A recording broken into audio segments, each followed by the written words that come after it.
நம்மாழ்வார் அருளிச் செய்த திருவாய்மொழி 2ஆம் பத்து 5ஆம் பதிகத்தின் 7ஆம் பாசுரத்தில் பாம்பனை மேல் பார்க்கடலுள் பள்ளி அமர்ந்ததுவும் காம்பனைத்தோள் பின்னைக்கா ஏருடன் ஏழ் செற்றதுவும் தேன்பனைய சோலை மராமரம் ஏழ் எய்ததுவும் பூம்பிணைய தன்துழாய் பொன்முடியம் போரேரே என்று பாடுகிறார். தன்னோடு வந்து கலந்த எம்பெருமான் சில திவ்ய சேஷ்டிதங்களை தமக்கு காட்டி அருள அதை கண்டு அனுபவித்து பேசுகிறார் இந்த பாசுரத்திலே. சம்சாரத்தில் சிக்கி துன்பம் அடைந்தவர்களை காப்பாற்றுவதற்காக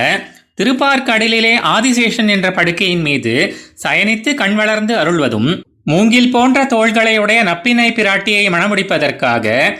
7 ரிஷபங்களை ஒரே சமயத்தில்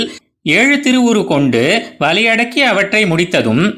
வாலியை ராமனால் ஜெயிக்க இயலுமோ என்று சுக்ரீவன் கொண்ட சந்தேகத்தை போக்குவதற்காக தேனையும் கிளைகளையும் கொண்டு சோலையாக தழைத்த சப்தசால விருட்சங்களையும் துளைப்படுத்தியதும், நன்றாக தொடுக்கப்பட்ட அழகிய குளிர்ந்த திருத்துழாய் மாலையால் அலங்கரிக்கப்பட்ட பொன்மயமான திரு அபிஷேகத்தை உடையவனாயும்,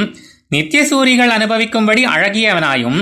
மேன்மை பொருந்தியவனாயும் யுத்தத்திற்கு தயாராக நிற்கும் காளை போன்றவனாயும் உள்ள சர்வேஸ்வரன் இவ்விதம் தனித்தனியாக பண்ணி அருளின பராக்கிரம செயல்கள் யாவும் என்னை வசீகரிக்கவே ஆகும் என்கிறார் ஆழ்வார்.